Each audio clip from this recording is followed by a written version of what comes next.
ये जो प्रेस वार्ता है ये बड़े अहम बिंदु पे है। एक खबर कई दिनों से चल रही है भ्रष्टाचार को लेकर, और हमने देखा है कि कैसे जुड़ गई हैं सारी कड़ियां पापी आपके नेताओं को लग गई हैं हथकड़ियां। और जिस महत्वपूर्ण सवालों को जनता उठा रही है, बहुत संक्षिप्त में पहले मैं जो भ्रष्टाचारी पापी आप है उनके नेताओं से कुछ सवाल पूछूंगा, और उसके बाद जो भ्रष्टाचार के खिलाफ एक ईमानदार प्रधानमंत्री श्री नरेंद्र मोदी जी ने एक लड़ाई छेड़ी है कि ये दो विचारधाराओं की लड़ाई है। एक तरफ सारे कट्टर बेईमान पापी भ्रष्टाचारी जिनको न्यायालयों से कोई राहत नहीं मिल रही वो खड़े हैं, दूसरी तरफ एक ईमानदार प्रधानमंत्री, 140 करोड़ जनता वो पाई पाई का हिसाब मांग रही है। सबसे पहला सवाल जो अरविंद केजरीवाल और जो भ्रष्टाचारी आपके नेता हैं उनसे पूछना चाहेंगे,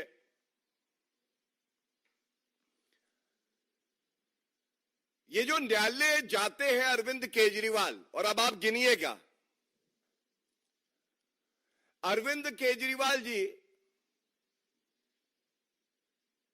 सबसे पहले दिल्ली उच्च न्यायालय गए और उन्होंने कहा 9 समन्स ईडी के आए हैं, उस पर रोक लगाई जाए और मेरी गिरफ्तारी ना हो। पहली चोट दिल्ली उच्च न्यायालय ने कहा, प्रथम दृष्टया फाइलों का अवलोकन करने के बाद यह स्पष्ट है कि शराब घोटाले का अगर आरोपी कोई है तो वो आप हैं, और उनको राहत नहीं मिली। उसके बाद ईडी कोर्ट गए, उन्होंने कहा ईडी को मेरी हिरासत ना दी जाए। ईडी कोर्ट ने कहा नहीं, ईडी जांच करेगी, आपको मुश्किल सवालों का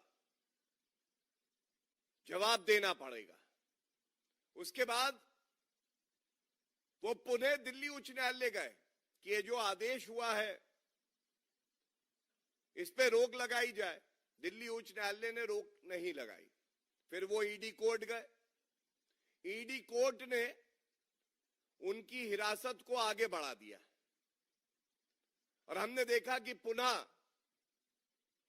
15 अप्रैल तक उनको जुडिशियल कस्टडी में दे दिया गया। ये हुई 5 चोटें। इसके साथ मनीष सिसोदिया 14 महीने से जेल में है। ईडी कोर्ट ने बेल नहीं दी, दिल्ली हाई कोर्ट ने बेल नहीं दी, सुप्रीम कोर्ट ने बेल नहीं दी, रिव्यू पिटीशन फाइल किया, बेल नहीं मिली, 4 और चोट लगी। 5 और 4 9 बार न्यायालय से मुंह की खानी पड़ी। संजय सिंह, ईडी कोर्ट कोई राहत नहीं, उसके बाद दिल्ली उच्च न्यायालय कोई राहत नहीं, 11। तो क्या आज ये सवाल नहीं पूछे जाएंगे? ये जो सारी बहस है ये प्रेस वार्ताओं में ही होती है, लेकिन न्यायालय के अंदर जो आपकी दलीलें हैं ये खोखली हैं, और देश संविधान से चलता है, लोकतंत्र में मर्यादा होती है। न्यायालय फैसला करता है कि किसको बेल मिलेगी किसको नहीं। इस पे आपका कोई प्रवक्ता कोई जवाब नहीं देता है। दूसरी बड़ी बात, क्या यह सत्य नहीं है कि मनीष सिसोदिया की गिरफ्तारी हुई, आपने उनसे इस्तीफा लिया, आपने सतेंद्र जैन से भाजपा ने ही दबाव बनाया, जनता की आवाज बन गए, आपने इस्तीफा लिया। आज ये दोहरे मापदंड क्यों है अरविंद केजरीवाल जी? आप स्वयं आज आरोपी हैं, जेल की सलाखों के पीछे हैं, तो आप इस्तीफा नहीं देंगे, लेकिन मनीष सिसोदिया और सतेंद्र जैन से आपने इस्तीफा ले लिया। और I must definitely say that the people of Delhi deserve a better CM. They deserve a CM who can give them an honest government, a transparent government, not an accused of a serious corruption charge who wishes to augment his own income and run a government from behind bars. Delhi की जनता कह रही है साडा हक इत्थे रख, बहुत हो गया आपका भ्रष्टाचार। तीसरी जो बड़ी बात है, जेल से सरकार चलेगी। अरविंद केजरीवाल जी, आप जब भारतीय राजनीति में पहला कदम रख रहे थे तो आपने कहा था किसी पे आरोप लगे तो उसको इस्तीफा दे देना चाहिए। जब उसका नाम पाक साफ हो, उस पे कोई आरोप ना लगा हो, उसके बाद वो पुनः राजनीति में आए और सार्वजनिक जीवन में आए। आज उस उद्देश्य का क्या हुआ? जनता थू-थू कर रही है आपकी राजनीति पर। मुझे कष्ट है ये कहते हुए। एक व्यक्ति जो कहता था कि मैं भ्रष्टाचार को खत्म कर दूंगा, आज वो भ्रष्टाचार का पर्याय बना हुआ है। क्या हुआ तेरा वादा, वो कसम, वो इरादा अरविंद केजरीवाल? बच्चों की कसम खाता हूं मैं राजनीति में नहीं आऊंगा, राजनीति में आ गए। बीवी की कसम खाता हूं कांग्रेस से समर्थन नहीं लूंगा, समर्थन ले लिया। मैं बड़ा बंगला नहीं लूंगा, भ्रष्टाचार करके शीश महल बना दिया। मैं वैगनआर में छोटी सी गाड़ी में बैठूंगा, पूरा काफिला चलने लगा। मैं सुरक्षा नहीं लूंगा, ये तो दिल्ली की जनता के लिए है। जेल में भी सुरक्षा ली हुई है। ऐसा कोई सगा नहीं जिसे अरविंद केजरीवाल ने ठगा नहीं। अन्ना हजारे जी का दुख कौन जानेगा, जिसने अपने गुरु को नहीं बख्शा, दिल्ली की जनता को नहीं बख्शा, कीर्तिमान बना दिए हैं भ्रष्टाचार में। आज उनके प्रवक्ता आके कहते हैं हमें खबर मिली है कि हमारे घर भी रेड होगी, हम भी गिरफ्तार होंगे। तो कान खोल के सुन लो, पापी आपके जो भ्रष्टाचारी नेता हैं, भ्रष्टाचार किया है तो जेल तो जाना पड़ेगा। यह प्रतिबद्धता है आदरणीय प्रधानमंत्री श्री नरेंद्र मोदी जी की। किसी भी भ्रष्टाचारी को बख्शा नहीं जाएगा। और ये सब जान गए हैं कि ये जितनी बार आके प्रेस वार्ता करके कहते हैं हमें डर नहीं लगता है। जब अरविंद केजरीवाल थर-थर कांप गए, जाड़े में पसीना आने लगा, तो बाकियों की क्या हालत है ये जग जाहिर है। एक सवाल और ये पूछना चाहता हूं, सतेंद्र जैन मंत्री थे आम आदमी पार्टी की सरकार में, और उस वक्त अरविंद केजरीवाल कह रहे थे कट्टर ईमानदार हैं। वो स्वास्थ्य मंत्री बने रहे और जेल से ही कार्य कर रहे थे। क्या कर रहे थे? मालिश करवाते थे पॉक्सो एक्यूज्ड से। मतलब थेरेपिस्ट और द रेपिस्ट अरविंद केजरीवाल और सतेंद्र जैन की नजरों में एक ही थे।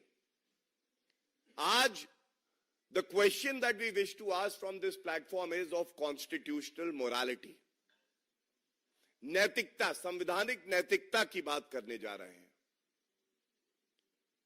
सबसे पहली जिम्मेदारी मुख्यमंत्री की, जो 1.5 करोड़ दिल्ली वासी हैं, उनके प्रति आपकी जिम्मेदारी है।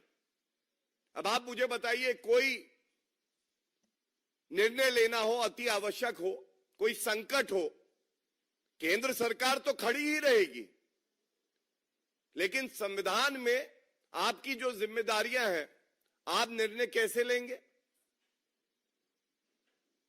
आप तो कहते थे कि अगर किसी के नाम पे दाग लगे तो वो इस्तीफा दे। आज आप एक नया कीर्तिमान बना रहे हैं कि एक सिटिंग मुख्यमंत्री जेल की सलाखों के पीछे से सरकार चलाने जा रहा है। और चिंता की बात यह है, नैतिकता बची नहीं है। जिस कुर्सी पर मुख्यमंत्री अरविंद केजरीवाल बैठते थे, उस कुर्सी पर बैठकर दोनों तरफ तिरंगा लगा है, वहीं से परिवारवाद की बू आ रही है और संदेश मजबूत दिया है अरविंद केजरीवाल पापी आपके कन्वीनर ने। आम आदमी पार्टी में कोई ऐसा नेता नहीं है जो इस लायक हो कि दिल्ली वासियों की सेवा कर सकेगा। या तो मैं हूं या मेरा परिवार है। तो अरविंद केजरीवाल का दोगलापन इससे प्रतीत होता है। उन्होंने कहा भ्रष्टाचार खत्म कर दूंगा, खुद भ्रष्टाचारी बन गए। उन्होंने कहा परिवारवाद के खिलाफ मेरी लड़ाई है, तमाम बयान है उनके। और आज उन्हें अपनी पार्टी में कोई नहीं मिला, केवल और केवल अपनी धर्मपत्नी सुनीता केजरीवाल जी मिली। और जब हम ये बात कर रहे हैं, उस वक्त एक बड़ा सवाल मैं आपके समक्ष रखूंगा। आदरणीय प्रधानमंत्री जी ने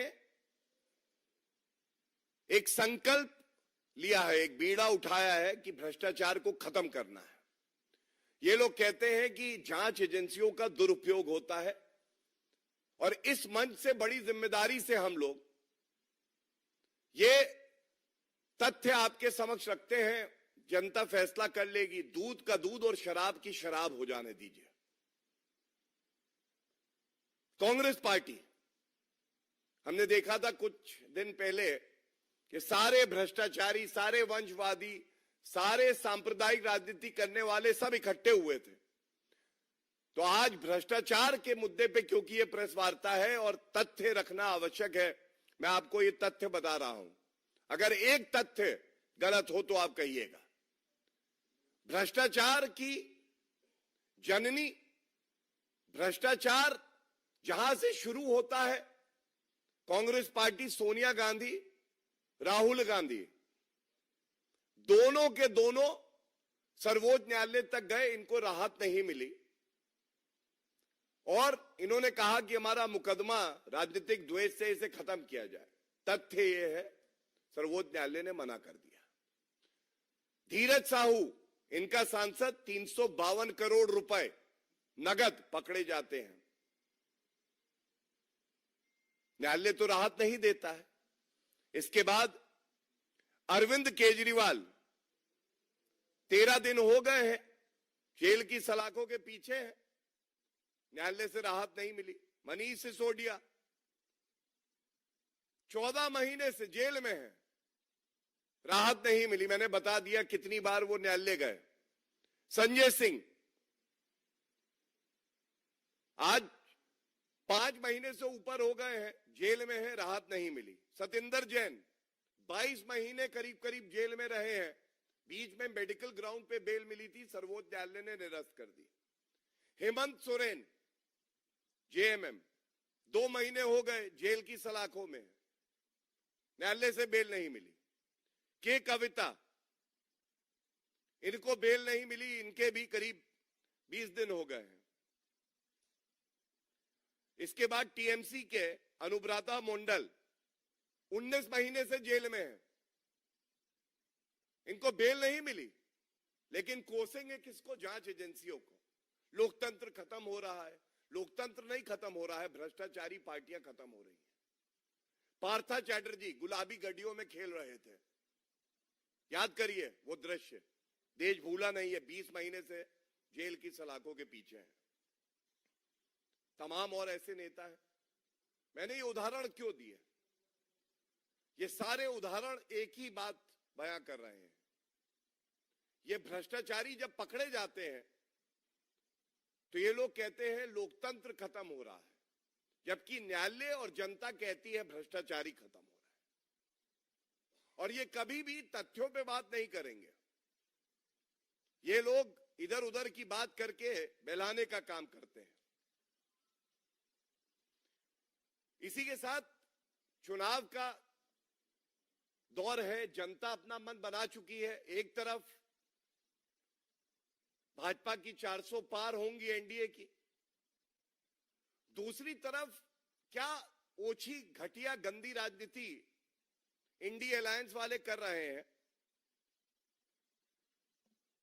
इनकी जो रैली हुई वहां पे भ्रष्टाचार हर जगह दिखाई दे रहा था, लेकिन दो बयानों पे सख्त टिप्पणी करना चाहेंगे जो कि चिंताजनक है और आपत्तिजनक है। पहला,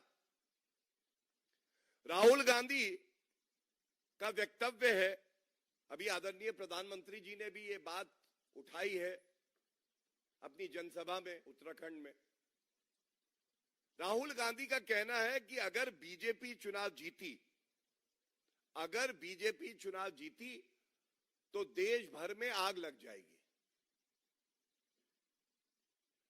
और आप याद करिए, इसी तरह से एक वक्तव्य सोनिया गांधी ने दिया था सीए पे जब आंदोलन चल रहा था कि ये आर पार की लड़ाई है। और हम सब जानते हैं ताहिर हुसैन आपके पार्षद थे, उनकी बेल अभी तक नहीं हुई। आग लगाने का काम किसने किया? तब सोनिया गांधी ने किया, अब राहुल गांधी कर रहे हैं। मतलब सोनिया गांधी पेट्रोल है तो राहुल गांधी माचिस है। दोनों मिलेंगे तो देश को जलाने का काम करेंगे। आप विपक्ष में हैं, मुद्दे उठाइए, लेकिन इस तरह से माचिस लेके घूमोगे कि आग लग जाएगी, लोकतंत्र खत्म कर देंगे। ममता बनर्जी कहती है लागू किया सीए तो गृह युद्ध हो जाएगा। ये किस तरह की नकारात्मक राजनीति है?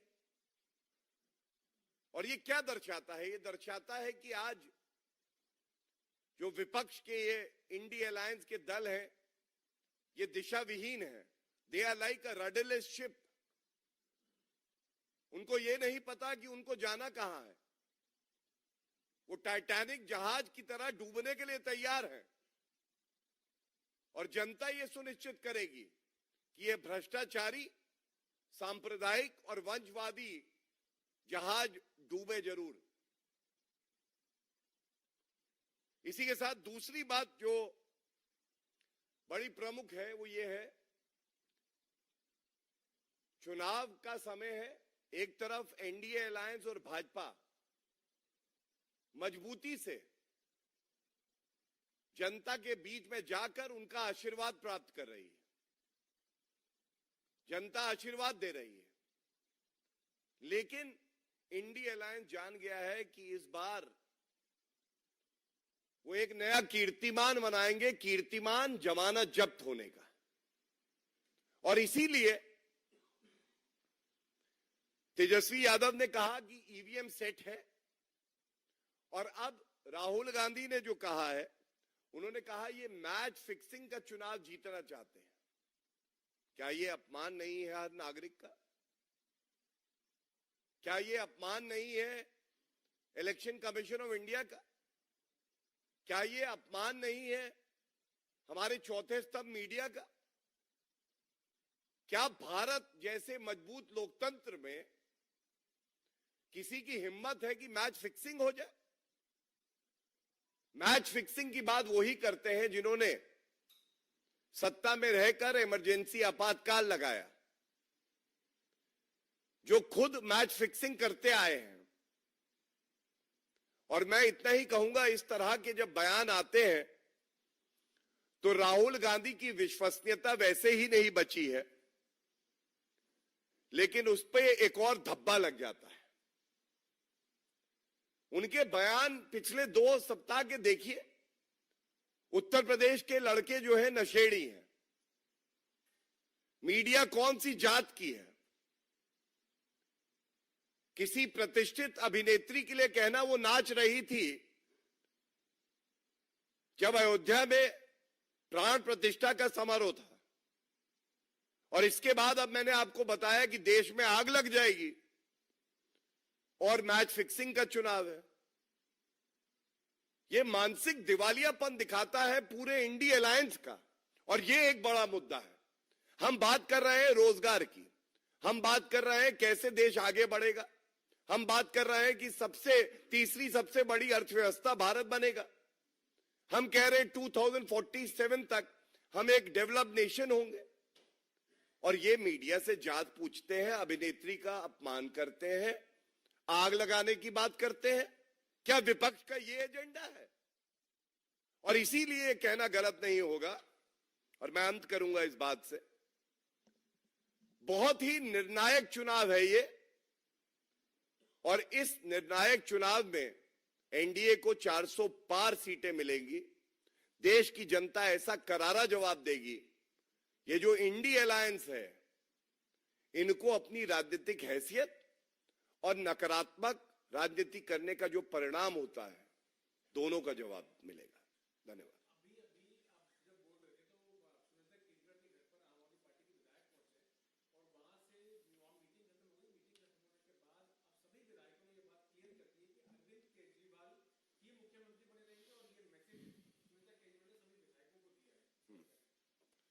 देखिए, मैंने बिल्कुल स्पष्टता से एक बात कही, संवैधानिक नैतिकता, कॉन्स्टिट्यूशनल मोरालिटी,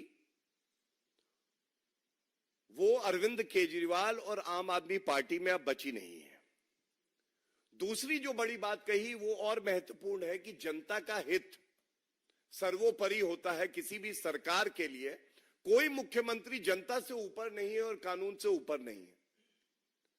अगर जेल की सलाखों से अरविंद केजरीवाल सरकार चलाना चाहते हैं, इसका मतलब उनको मुख्यमंत्री की कुर्सी से मोह है, लेकिन जनता से कोई प्रेम, उनके प्रति उनकी आस्था शून्य है, नग्न है। तीसरी बड़ी बात, जो बात अरविंद केजरीवाल, मैं एक उनका देखिए ट्वीट लेके आया हूं पुराना, 2013 में कह रहे थे, should people just resign for corruption और should they be sent to jail for corruption? क्या भ्रष्टाचारी व्यक्ति का सिर्फ इस्तीफा होना चाहिए या उनको जेल की सलाखों के पीछे डालना चाहिए? आज वो व्यक्ति स्वयं प्रथम दृष्टया जब न्यायालय कह रही है भ्रष्टाचारी है, तो वो कुर्सी से चिपक के फेविकोल लगाकर बैठे हुए हैं। ये अपने आप में चिंताजनक है, और जनता, क्योंकि चुनाव का महापर्व है, इसका करारा जवाब सभी इंडी अलायंस के दलों को देगी।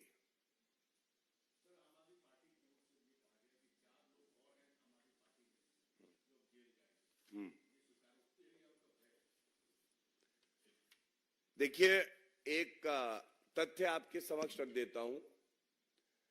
जब अरविंद केजरीवाल को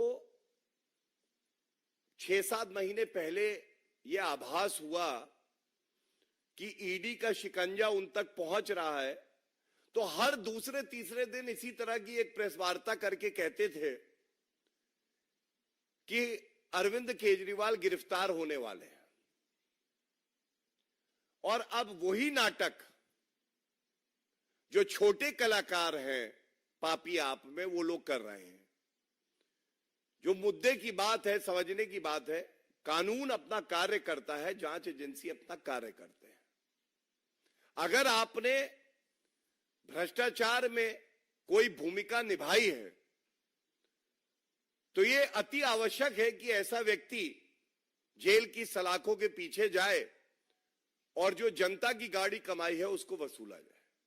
तो ये कुछ नहीं है, ये ढोंग है, नाटक है, क्योंकि आम आदमी पार्टी में किंगपिन तो अरविंद केजरीवाल हैं, लेकिन जितने छोटे कलाकार हैं, इन्होंने भी घोटाला करने में पूरी तरह से अपनी भूमिका निभाई है।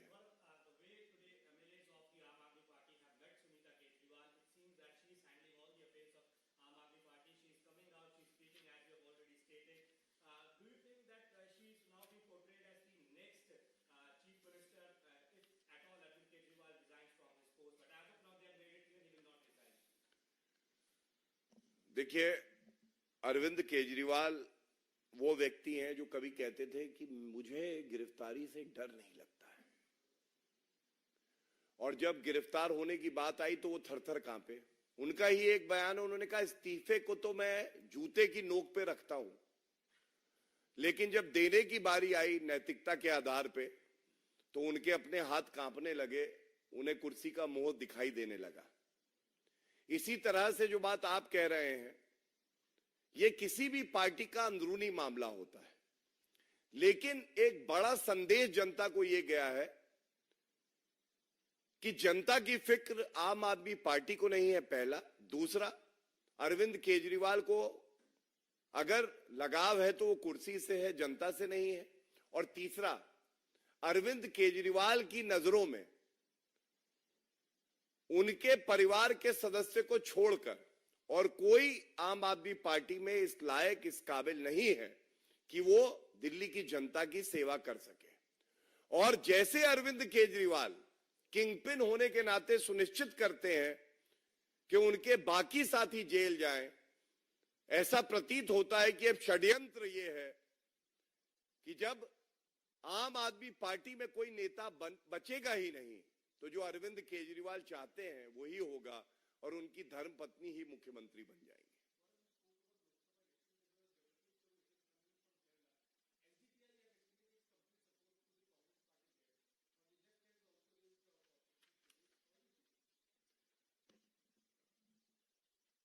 The people of the country are aware of a close nexus between Congress Party, the allies of the India Alliance, as well as SDPI. Even in the Karnataka Assembly elections, there was an understanding between the Congress and the SDPI. And I must say that the banned wing of the SDPI, PFI, is nothing but a reflection of the anti-mindset that parties like the Congress and the TMC have. Any other question?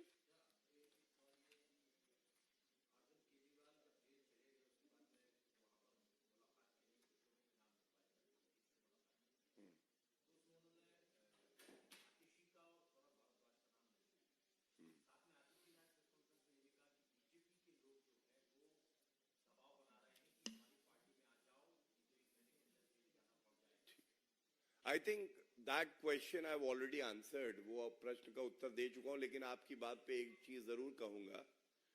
क्या अरविंद केजरीवाल का सपना है कि पूरी cabinet जो है jail से ही चलाऊंगा? और ये जो सूचना आई है, जेल नंबर 1 में मनीष सिसोदिया है, जेल नंबर 2 में अरविंद केजरीवाल है, जेल नंबर 5 में संजय सिंह है, जेल नंबर 6 में के कविता है और जेल नंबर 7 में सत्येंद्र जैन है। सारे जेल भर दिए। ऐसे हैं हमारे अरविंद केजरीवाल जी। वो कह रहे हैं कि मैं तो जेल से ही सरकार चला लूंगा, वहीं से वसूली भी कर लेंगे, लेकिन वो भूल गए हैं एक एक रुपया जो उन्होंने भ्रष्टाचार की कमाई से अपनी तिजोरी में डाला है, उसको तिजोरी से निकालेंगे भी और जनता के हित में हम इस्तेमाल भी करेंगे। यही हमारा निश्चय है और कोई पापी बचने नहीं पाएगा।